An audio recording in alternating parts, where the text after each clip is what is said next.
Man utawi sapane wong iku ittaqo menjaga sapa man, iku ittaqo ngreksa atau menjaga sapa man asyubuhati ing pira-pira syubhat. Asyubuhati ing pira-pira syubhat faqadis tabaro'a mongko temen-temen terbebas sapa man. Faqadis tabaro'a mongko temen-temen terbebas sapa man lidinihi maring agamane man. Lidinihi maring agamane man wa irdihi lan harga dirine man. Wa irdihi lan harga dirine man.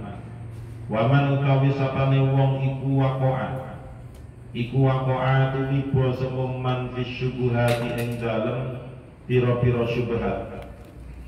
Wa man utawi sapane wong iku waqa'a tumiba sapa man fi syubuhati ing dalem pira-pira syubhat. Waqa'a mongko tumiba sapa man fil harami ing dalem haram. Waqa'a mongko tumiba sapa man fil harami ing dalem haram. Wala khaira lan ora ana kebagusan iku maujud fi malin ing dalem harta. Wala khaira lan ora ana kebagusan iku maujud fi malin ing dalem harta. La saqawata kang ora ana dermawan iku maujud. La saqawata kang ora ana dermawan iku maujud fihi ing dalem mal. Fihi ing dalem mal. Waruya lan diceritakan apa annahu satamene Kanjeng Nabi Muhammad sallallahu alaihi wasallam iku kala dawuh sapa Kanjeng Nabi ma fataha rajulun baba atiyatin bi shadaqatin aw silatin illa zadahu Allahu biha kasratan. Ma fataha orang buka sapa rajulun wong lanang baba atiyatin ing lawange pemberian. Baba atiyatin ing pintune pemberian bi shadaqatin kelawan sedekah ausilatin utawa pemberian illa zada kecuali nambahi hu ing rajul sapa Allah Gusti Allah. Illa zada kecuali nambahi hu ing rajul sapa Allah Gusti Allah biha kelawan sebab atiyah. Biha kelawan sebab atiyah kasrotan ing akeh. Kasrotan ing akeh. Wa ma fataha lan orang buka sapa rajulun wong lanang. Wa ma fataha lan orang buka sapa rajulun wong lanang baba mas'alatin ing lawange permintaan. Baba mas'alatin ing lawangi permintaan yuridu kang ngarepaken sapa rajul. Yuridu kang ngarepaken sapa rajul biha kelawan masalah. Biha kelawan masalah kasrotan ing akeh. Kasrotan ing akeh illa zada kecuali nambahi hu ing rajul. Illa zada kecuali nambahi hu ing rajul sapa Allah Gusti Allah. Biha kelawan masalah. Biha kelawan masalah illatan ing sedikit. Illatan ing sedikit. Zada nambahi hu ing hadis sapa al-Baihaqi Imam Baihaqi. Melanjutkan dari makalah yang kelima dari bab yang ke-8, diambilkan dari dawuhnya makalahnya sahabat Ali karramallahu wajhah. Yang pertama kemarin, tidak sempurna sholat itu kalau di dalamnya tidak ada kekhusyuan. Kemudian yang kedua, wala khaira fi shaumin lam qina'a fihi 'anil lagwi. Puasa seorang itu tidak sempurna jika ketika melaksanakan puasa ternyata al-lagwu, yaitu al-kalamul ladzi la faidata fihi, yaitu mengucapkan perkataan yang tidak ada faedahnya, mengucapkan beberapa kalimat yang lagwun. Lagwun itu ya muspro, hanya sekedar gurauan permainan. Al-kalamul ladzi la faidata fihi. Jadi kalau kita melaksanakan puasa, maka omongan kita juga harus ikut puasa juga. Artinya boleh mengatakan 1-2 kalimat, tetapi kalimat-kalimat itu adalah kalimat yang baik. Sehingga jika orang puasa itu misalnya mengucapkan kalimat yang tidak baik, maka akan sangat berpengaruh kepada pahala atau kesempurnaan dari pahala yang didapatkan dari puasa itu. Memang tidak sampai membatalkan kepada puasa, tapi bisa jadi karena puasa itu misalnya puasa Ramadan, kemudian dia mengatakan hal-hal yang tidak baik, bisa jadi Allah itu hanya memberikan sekian persennya dari pahala puasa Ramadan itu dalam satu hari. Jadi tidak sampai 1% misalnya 0, itu kan sangat tidak sesuai dengan jerih payah. Jerih payahnya secara zahir orang puasa itu ya menahan lapar, menahan haus, tetapi ternyata oleh Allah diberikan pahala yang sedikit. Nah, Allah memberikan pahala yang sedikit itu pasti ada sabab musababnya, ada sebab, ada akibat, yaitu karena tidak bisa menjaga omongan, misalnya berbohong, misalnya menfitnah, misalnya hasud, takabur, dan sebagainya. Itu adalah omongan yang tidak perlu dilakukan, baik itu ketika puasa maupun yang tidak puasa, ya tetap tidak boleh. Apalagi terutama ketika melaksanakan puasa. Itu yang kedua. Yang ketiga, wala khairu fi qiraatin la tadabbura fiha. Orang yang membaca Al-Quran itu kan berpahala, membacanya saja itu berpahala. Apalagi kalau membaca Al-Quran itu la tadabbura fiha, jadi diiringi dengan mengangan-angan atau memikirkan makna atau arti dari yang dia baca. Membaca saja susah, apalagi angan-angan makna nih. Bertahap. Nanti kalau kakean angan-angan makna nih, orang setor-setor kan kan? Alasannya belum hafal artinya apa. Jadi cukup latihan ya, kepekaan otak itu sama hati. Misalnya kita membaca hafizu ala sholawati, ya, memang kalau nggak biasa itu ya bingung. Hafizu ala sholawati, hafizu apa, akhirnya nggak mampu mikir artinya toh. Tapi kalau sudah terbiasa, hafizu ala sholawati wa sholatil wusta, itu wes masuk gitu ya. Ya itu perlu pembiasaan. Jadi terjemahan Al-Quran itu nggak usah dihafalkan, dipahami. Terutama dalam kalimat-kalimat yang memang antara makna umumnya dengan makna yang dikehendaki oleh Allah itu sangat berjauhan yang dimaksud. Contohnya apa? Doroba itu yang artinya maknawinya kan apa? Memukul. Di Al-Quran itu yang memukul itu ada, fadribu fawqal a'naqi, itu artinya memukul.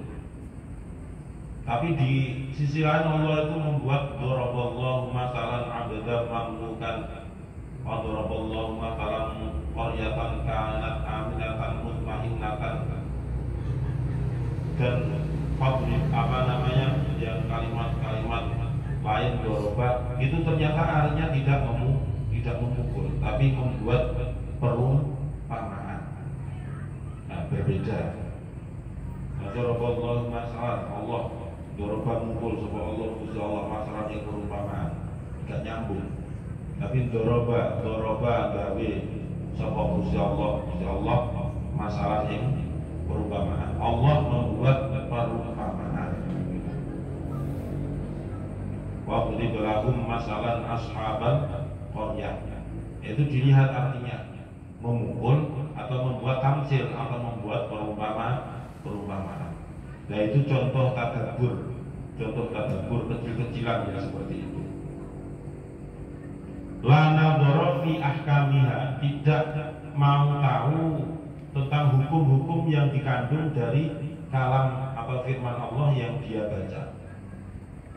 Hukumnya yang dikandung di dalam ayat yang dia baca itu apa? Itu sama sekali tidak ada usaha untuk mentadabburi.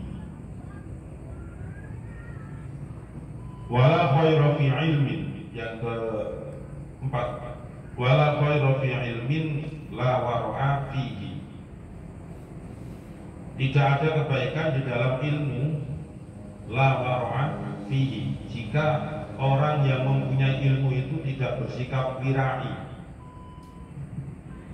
Jika orang yang mempunyai ilmu itu tidak bersikap wirai. Jadi kalau kita orang yang mempunyai ilmu, maka harusnya adalah bersikap wirai.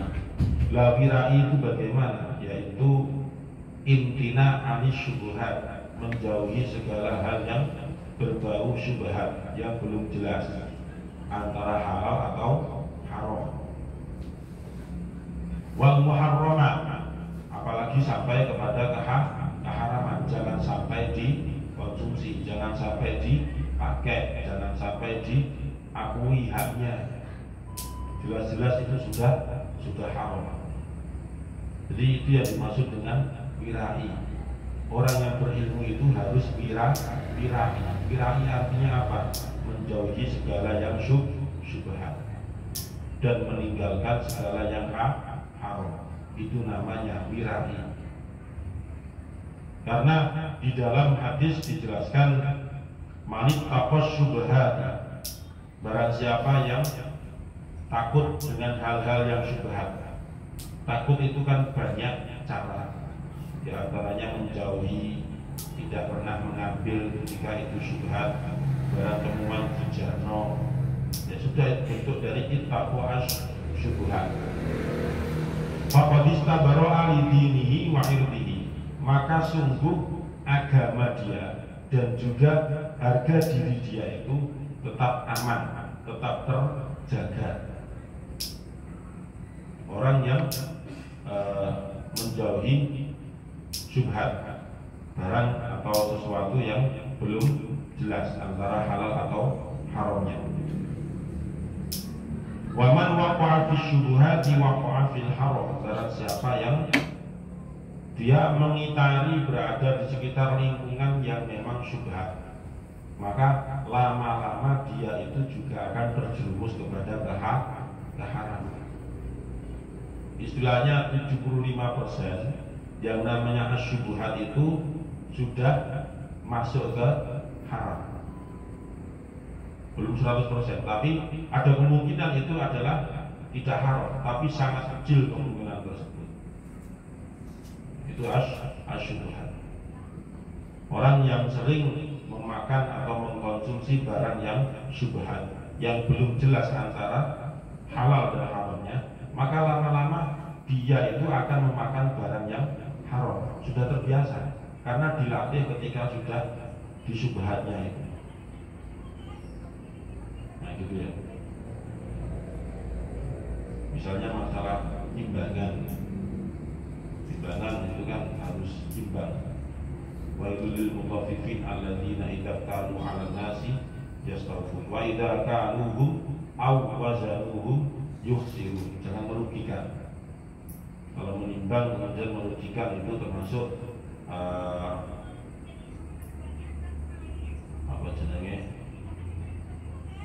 peninggalan dari kaumnya Nabi. Kadzdzaba ashabul aikatil mursalin idh qala lahum Syu'aibun, Nabi Syu'aib ya. Nabi Syu'aib itu kaumnya senengannya seperti itu, mengurangi takaran.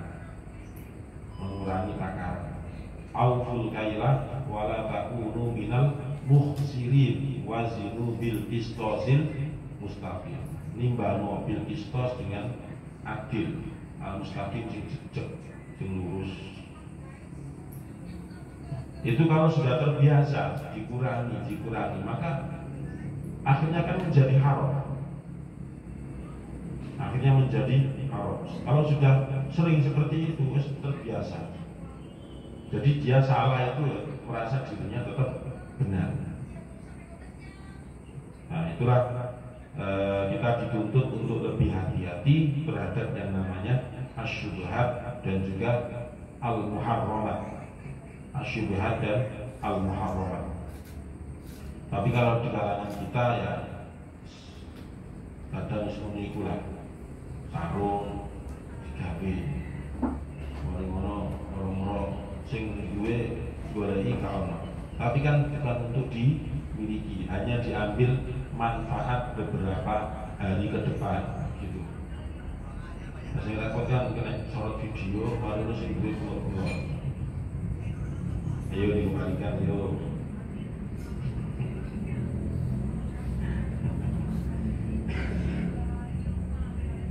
Jadi sendal orang pamit konangan. Terus dicoba itu ya apa? Hatinya langsung merosot, langsung diterno.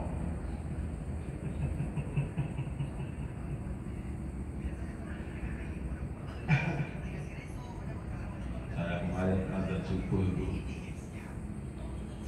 mau kan hadiah juga sudah menenok azan terus ekonomi nanti ayat insyaallah pokoknya makhluknya pangeran yang turun yang bisa ada dewa gimana isu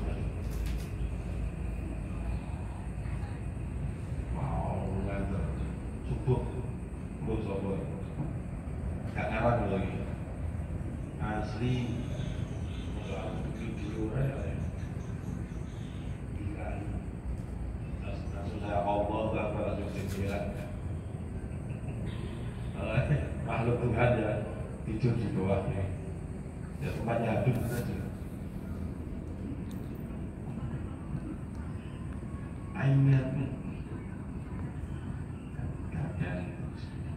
apa jenis sego goreng peteronan gitu.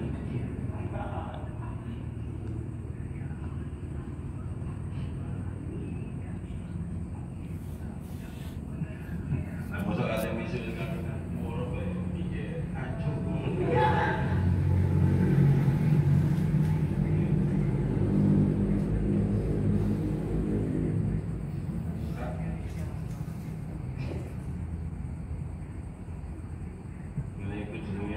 Untuk santri ini luwih barokah tinimbang untuk kiai ini.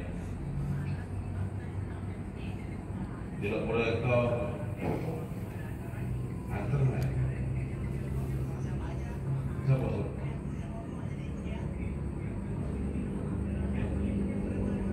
Ya.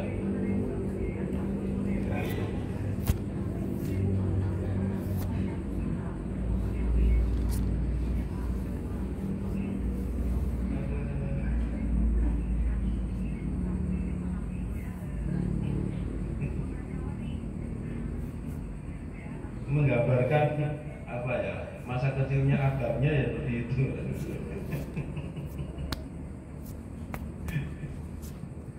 Wala khairu fi malin la sakhawata fihi. Yang nomor 5, tidak ada kebaikan di dalam harta. Nah, jika ingin kebaikan di dalam harta itu ya sakhawah, harus ada kedermawanan, harus ada welas asih. Ada orang minta ya diberi,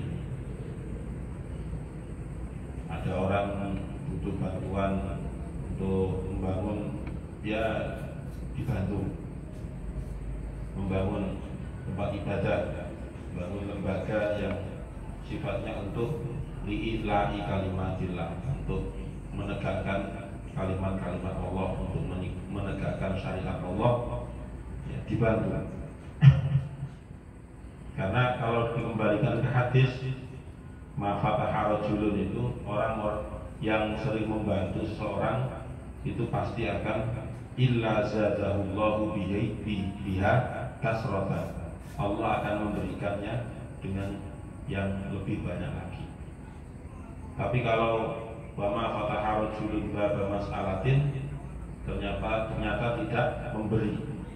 Ternyata tidak memberi, maka illa zadahullahu biha qillatan. Allah juga akan memberikan ya wis sedikit saja. Sedikit saja, tidak seperti ketika orang itu dermawan. Nah, dermawan itu juga perlu pembiasaan. Dermawan yang sesungguhnya itu adalah dermawan yang mana dilakukan oleh orang-orang yang ketika posisi keuangan itu sangat minim. Nyekel duit 10.000, terus duwe ancang-ancang ket malu subuh ning makom iku wis mikir mari mangan tuku mie goreng malu ekstra jos wah surya tau mari ngono ora amale gak dipikir blas. Seandainya dia mikir iki 2.000 ora amal seret surya kok kira lagi surya ya. Satunya berarti namanya udah enggak coba kayak Joshua kasih itu solusinya Joshua nya gak usah penuh-penuh setengah gelas mie gorengnya separuh itu solusi saya kena kabel jualannya separuh gak usah sak batang sak batang mengenai duit-duit di titik mana. Wala khaira fi ukhuwatin wallahu a'lam bissawab. Al-Fatihah. A'udzu billahi minasyaitonir rajim. Bismillahirrahmanirrahim. Alhamdulillahirabbil alamin arrahmanir rahim maliki yaumiddin. Iyyaka na'budu wa iyyaka nasta'in. Ihdinas siratal mustaqim. Siratal ladzina an'amta 'alaihim ghairil maghdubi 'alaihim waladdallin. Bismillahirrahmanirrahim. Subhanakallahumma bihamdika asyhadu an la ilaha illa anta astaghfiruka wa atubu ilaik. Subhanakallahumma bihamdika asyhadu an la ilaha illa anta astaghfiruka wa atubu ilaik. Subhanakallahumma bihamdika asyhadu an la ilaha illa anta astaghfiruka wa atubu ilaik. Semoga bermanfaat. Assalamualaikum warahmatullahi wabarakatuh.